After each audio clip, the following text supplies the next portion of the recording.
वाशिम जिल्ह्यामध्ये 2 दिवसापासून ढगफुटी झाल्यामुळे व सतत मुसळधार पावसाने हजेरी लावल्यामुळे नदी नाले एक होऊन तासनतास वाहत आहेत. हवामान खात्याच्या वर्तवलेल्या अंदाजानुसार मुसळधार पावसाने हजेरी लावली असून ढगफुटीचे दृश्य निर्माण झाले आहे. यामध्ये शेलू बाजार शहराला पाणी पुरवठा करणाऱ्या सोनाळा धरणाचा सडवा अडाण नदीत काढलेला असल्याने धरणाचे थेट पाणी हे अडाण नदीत येते. सदर पाणी गोगरी शेलू बाजार या मार्गाने वाहत असून या नदीवरील गोगरी व शेलू बाजार मार्गावरील रस्त्यावरील आल्याने पुलाला पूर आल्यामुळे गोगरी हिरगे लाठी शेलू बाजार मार्गाकडून येणाऱ्या काही नागरिकांचा व तसेच यासह अनेक गावांचा संपर्क देखील तुटलेला आहे.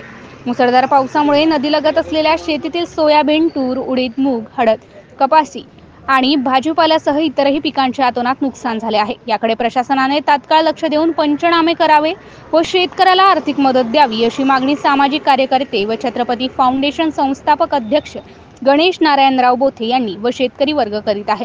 तसेच सोनाळा धरणावरून अडाण नदी वाहते आणि या सोनाळा धरणाचे आणि गोगरी हिरगी रोडवरील नदी पुलाचे अंतर 1 ते 1.5 किलोमीटर असल्यामुळे येथून पाण्याचा वाहता प्रवाह वेगळा भरपूर वेगामध्ये वाहत असतो आणि शेलू बाजार, आठवडी बाजार व गावामधील जाणाऱ्या नदीच्या पुलाची उंची ही अत्यंत कमी असल्यामुळे गेले अनेक वर्षापासून हा प्रश्न उद्भवत आहे.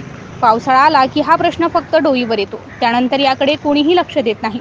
पावसाळ्यामध्ये होत असलेल्या नागरिकांना हा त्रास लक्षात घेऊन संबंधित विभागाने प्रशासनाने या पुलाची उंची वाढवावी अशी नागरिकांकडून उत्सुकता मनी आहे.